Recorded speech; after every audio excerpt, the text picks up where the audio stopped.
Բակինյան, նախ սկզբում ուզում եմ մի քիչ ներկայացնել, որովհետև բավական անակնկալ էր ձեր եւ Ռուսաստանի դեսպանի հանդիպումը։ Ինչու էր եկել նա հանձնաժողով, ինչ կա քննարկելու եւ արդյոք դա պայմանավորված է օրինակ Ռուսաստանի նախագահի վերջին հայտարարությամբ։ Հարգելի լրագրողներ, Ռուսաստանի դեսպանը հանդիպման, այսպես են, խնդրանքով դիմել էր, եթե չեմ ասում, մոտ 2 շաբաթ առաջ։ Այսինքն խնդրանքը հանդիպման, ձեր այն ինչ որ ասենց ասած քաղաքական իրադարձությունները որ փորձում եք կապել, դա հենց առաջ է եղել եւ ըստ էության ինքը եկել էր ծանոթանալու ընթացքին նախապատրաստման եւ նաեւ ՌԴԿ նախագահի հնարավոր այցի նախապատրաստման։ Ռուսաստանի դիտորդներ լինելու են։ Տեսեք, եթե Ռուսաստանի Դաշնություն այս մի քիչ եկեք բանանք, որովհետև եթե ԱՊՀ միջխորհրդանական, այո։ Մենք այսօր արդեն իրենց առաջի կազմը 14 հոգանոց կազմը, այսօր վկայականները արդեն այստեղ գալուց առաջ կազմեցին, որպեսզի արտգործնախարարության միջոցով փոխանցվի ԱՊՀ մեր գործընկերներին։ Եթե ԿՀ-ն Ռուսաստանի Դաշնության ԿՀ-ն արդեն մեր հրավերով են իրենք ժամանում։ Իրենք երկու խողովակ ունեն, այսպես են դիտարկելու ընտրությունները, դա մի խողովակը դա ԱՊՀ շրջանակներում է, ԱՊՀ գործընկերների հետ, մյուսը արդեն անհատական մեր հրավերով, եւ որովհետեւ մենք բոլոր մեր ընտրական մարմինների, մեր գործընկեր երկրների ընտրական մարմինների ներկայացուցիչներին մենք հրավիրում ենք եւ կարող եմ ասել, որ նախաձեռնությունն է Այո, չէ, Ռուսաստան դեսպան, այո, որովհետև վերջի հանդիպումը, որ եղել է մեր ՌԴ գործընկերոջ հետ, նախագահի Տիկին Պանֆիլովայի հետ որ եղել է, մենք այդտեղ ունեցանք այսպիսի, ասենց ասած, ինքը ինձ հրավիրեց սեպտեմբերին կայանալիք իրենց խորհրդանական ընտրություններին, ես իրեն հրավիրեցի հունիսին կայանալու մեր խորհրդանական ընտրություններին եւ պես կատակով կես կատակ, բայց իրականում լուրջ, ասացինք, քանի որ մերը սկզբում է ոնց որ Տիկին Պանֆիլովան ինքը կժամանի Հայաստան, այնպես հետո սեպտեմբերին էլ ես գնամ Մոսկվա։ Այսինքն դիտորդների զրույցի ընթացքում չի արծարծվել այդ թեման, հարգելի գործընկերներ, Հայաստանի Հանրապետության կենտրոնական ընտրական հանձնաժողովը ապաքաղաքական կառույց է։ Եվ ես ձեզ հավաստիացնում եմ, որ դեսպանները, միջազգային կառույցների մեր գործընկերները, որ գալիս են, իրենք հարգում են մեր օրենսդրությունը եւ իրենք շատ լավ գիտեն, որ կենտրոնական ընտրական հանձնաժողովի մանդատը, կենտրոնական ընտրական հանձնաժողովի, այսպես են, ապաքաղաքական չեզոք լինելը եւ երբեք իրենց խոսքում, գործողություններում չեն անում մի բան, որ կարող է ասենք մեր մանդատից դուրս լինել։ Այսինքն դուք մի քաղաքական մի բանավեճի չէ, մի դիսկուսի մաս եք ասում։ Դեսպաններ կգան հանդիպեն, տես հայտ եղել է, որ տարբեր երկրներից։ Հարգելի գործընկերներ, ես ձեզ հավաստիացնում, որ այս ընթացքում բավականին, այսպես ասենք, պարբերաբար լինում են, բայց այնպես ստացվեց, որ լրահոսից միայն ուշադրության արժանացավ ՌԴ դեսպանի այցը, ես էլ հասկանում եմ ձեր ասում ի տարբերություն մեզ դուք քաղաքականապես ազատ եք եւ այստեղ, բայց ասեմ, չգիտեմ, մոտ մեկ շաբաթ առաջ էլի դեսպան եւ Բելգիայի պատվիրակությունը խորհրդանական, Էստոնիայի դեսպան, Լիտվայի դեսպան, Ղազախստանի դեսպան, կարող եմ sense փորձեք Ինչպես շատ ողջավորված մեր ընտրություններում չենք կհայի հարգելի գործընկերներ, բոլոր դեսպանները Հայաստանում հավատարմագրված, հատկապես կարող եմ ասել այն դեսպանները, որոնց երկրները ունեն օրինակ կենտրոնական ընտրական մարմիններ, քանի որ իրենք պատրաստվում են առաջիկա օրինակ ընտրություններում, նաև դիտորդություն իրականացնեն դեսպանները, իրենք պարբերաբար այցելում են կենտրոնական ընտրական հանձնաժողով, նաև իրենց միջոցով մենք մեր կոմունիկացիան, այսինքն մեր հարաբերություններն ենք պահպանում մեր գործընկեր տվյալ երկրի գործընկեր ընտրական մարմինների հետ եւ այսպես շարունակ։ Ճիշտ հասկացանք, որ նաև Ռուսաստանի Դաշնությունից են դիտորդներ լինելու բացի ԱՊՀ-ից։ Այո, տեսեք դիտորդներ, եթե դուք տեսեք մենք որ դիտորդական առաքելություն արգել գործունեության արտերկրից գալիս են միջազգային կազմակերպություններ, այնպես ինչպես ԱՊՀ-ն։ Այսինքն երկրից իրենք երկրից չեն գալիս, ինքը կազմակերպությունն են ներկայացնում։ Տվյալ դեպքում ԱՊՀ դիտորդական առաքելության շրջանակներում, ինչպես մեր падգամավորն օրինակ մեր այդ միջխորհրդարանական վեհաժողովը նկատի ունեմ ԱՊՀ-ի, ասենք նույն Հայաստանի Հանրապետության խորհրդարանի падգամավորներ կամ դիվանական այլ ներկայացուցիչներ պարբերաբար, չգիտեմ, ԱՊՀ տարածքներում գնում են դիտորդության։ Ասում ես ներկայիս կազմը, որ 14 հոգին ԱՊՀ-ն որ հավատարմագրել է, իրենք բոլորը ներկայացնում են Ռուսաստանի Դաշնությունը, բայց իրենք ԱՊՀ ներկայացնող դիտորդներն, այսինքն մենք այս դեպքում չենք, ոնց ասած, երկրով չենք նույնականացնում դիտորդներին։ Պարոն Հովակիմյան, դուք ինչ կարող եք ասել այս Եվրամիության հիբրիդային այդ մասնագիտական խումբը նախ եկել է Հայաստան, թե ոչ, որտեղ դուրեր տարածվեցին, որ պետք է գան, եւ դուք ձեր վերջին ասուլիսում ասել եք, որ ըստ էության նաեւ իրենց հետ աշխատանքը այդ տարբեր ինչ-որ լրահոսի հետ, կիբերանվտանգության, ընտրական մեխանիզմների հետ այսպես աշխատելու։ Հանդիպում եղել է, եկել են, չեն եկել, իրենց հետ ինչ-որ դուք աշխատել։ Հարգելի գործընկերներ, տեսեք, ես ճիշտ ասած, քանի որ ինքը արտգործնախարարության հայտարարություններ եւ պիտի խնդրեմ, որ այդ մանրամասները իրենցից, այսինքն դա կոնկրետ ինչ նկատի ունեն, իրենցից ճշտեք։ Ես կարող եմ մի բան ասել, որ այս օրինակ նախորդ 2 օրերին էլի միջազգային գործընկերների հետ մենք միջոցառում ծրագիր ենք իրականացնում։ Այսինքն ռիսկների գնահատում եւ բայց ոչ այդ խումբը չէ։ Հասկանում եք, մեզ աջակցության առաջարկներ կոնկրետ ԵՄ ներկայացնող երկրներից, բազմաթիվ երկրներից մենք ունենք եւ համատեղ ծրագրեր ենք իրականացնում։ Այստեղ թե արդյոք այդ ծրագրերը ոնց որ ձեր մատնանշած է ոնց որ դրա ինչ ասացիք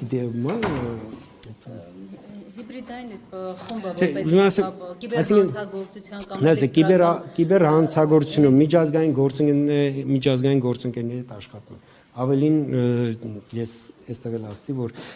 աշխարհի լավագույն, այսպես ասենք, ընկերություններից մեկի ներկայացուցիչներ եկել են մեզ մեր համակարգը գնահատել են,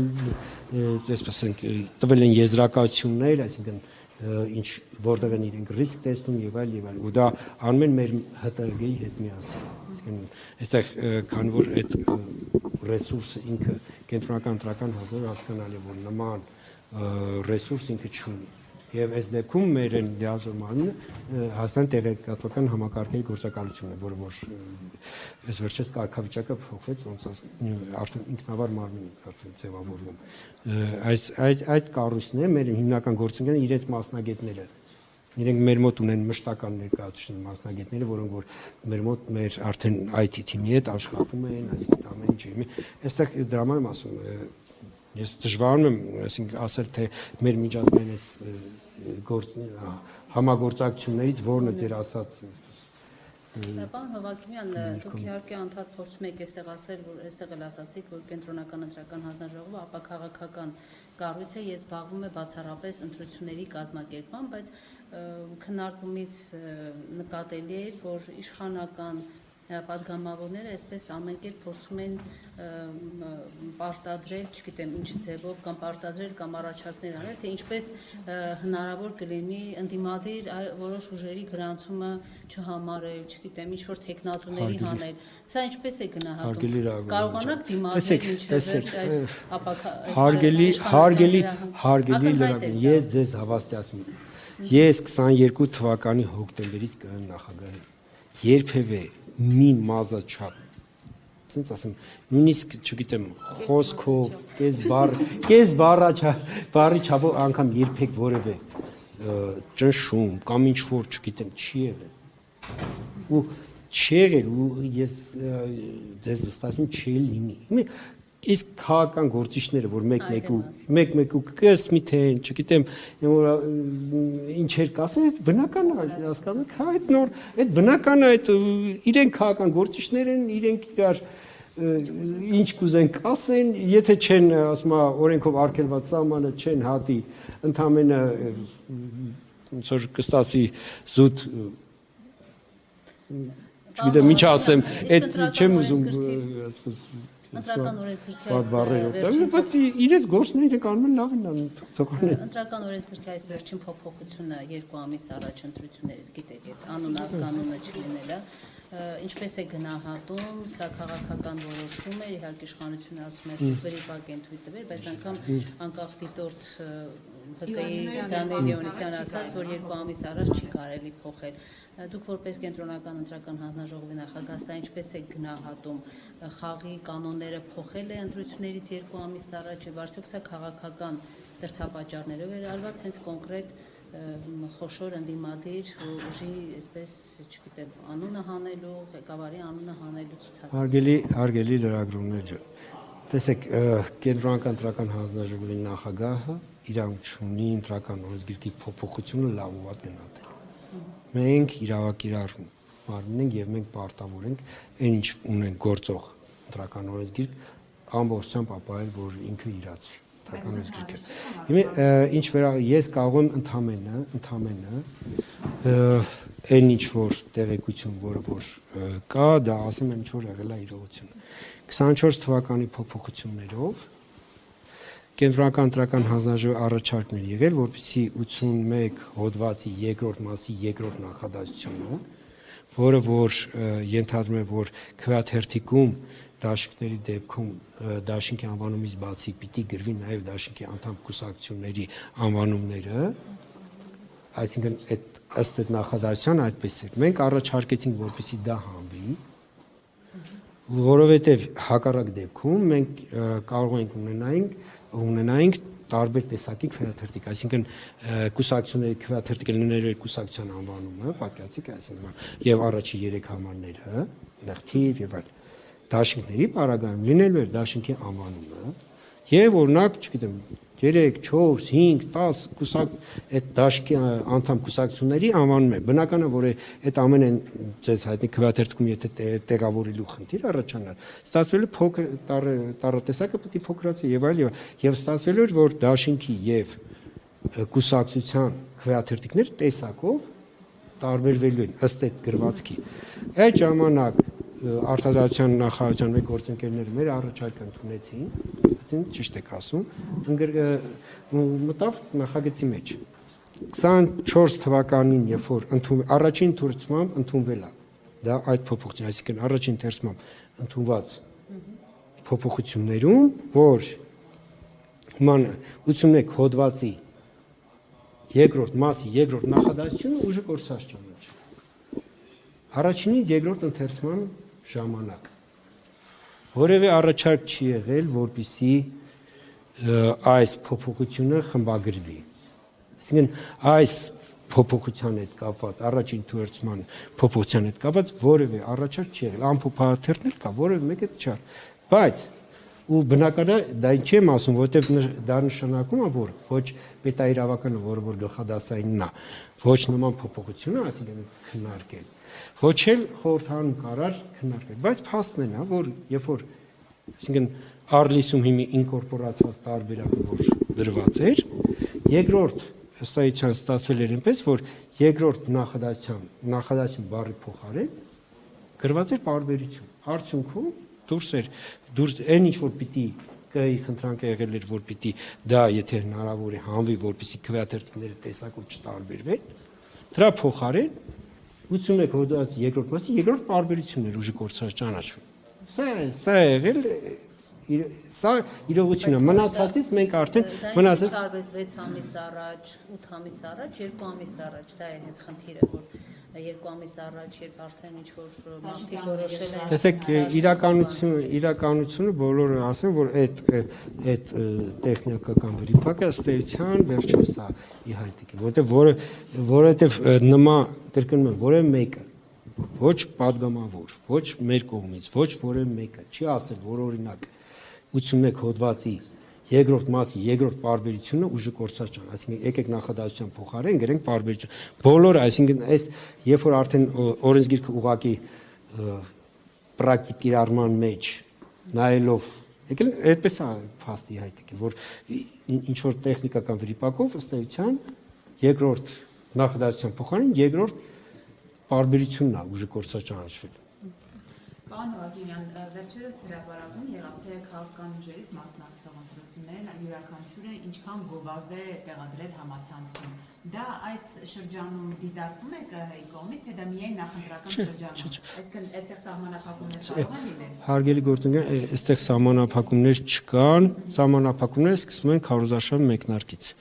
Ավելին շատ լավ կլինի, որ նախորդ տարիներին մեր լրատվամիջոցների համար եմ ասում, որ քաղաքական ուժերը մինչև ընտրություններն էլ իրենց գովազդի համար գումար ծախսեն, կարծում եմ մեր լրատվամիջոցները դրանից կշահեն։ Նկատի ունեմ, որ միայն ընտրությունների շեմին գումարը չծախսեն միայն ընտրությունների շեմ, օրինակ նախորդ 3-4 տարի ընդհանրապես ակտիվ լինեն, իրենց գովազդը անեն, պատվիրեն, չգիտեմ, լրատվամիջոցներում, վահանակներով եւ այլ, այսինքն այդ դա ավելի դա եթե դա լինի, արդեն այս ամենը ձեր համար sense ոնց ասեմ տարօրինակ չի լինի, հասկանում եք, եթե դա դառնա մեր կյանքի առօրյա մասը, արդեն բոլորը կսկսեն դրան նորմալ հանգիստ վերաբերվել։